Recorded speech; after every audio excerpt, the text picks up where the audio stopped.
Welcome বন্ধুরা, আমরা এখন এসেছি মুকুলডাঙ্গার এই মালটা বাগানে। মালটাগুলো এখনো কাঁচা, দেখতে পাচ্ছেন এক একটা গাছে ফলের পরিমাণ। একটু আগে গিয়েছিলাম আমরা ওনারই ড্রাগন বাগানে, এখন এসেছি মালটা বাগানে।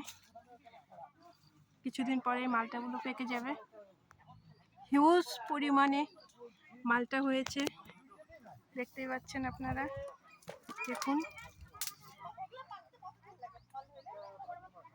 স্টুডেন্ট নিয়ে এসেছি আমরা স্কুল থেকে, 3টি স্কুল থেকে।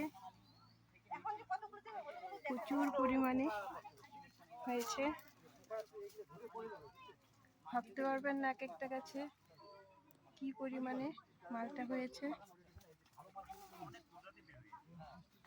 দেখতে পাচ্ছেন আপনারা মালটাগুলো। এই দেখুন, প্রচুর গাছ এখানে। এই দেখুন,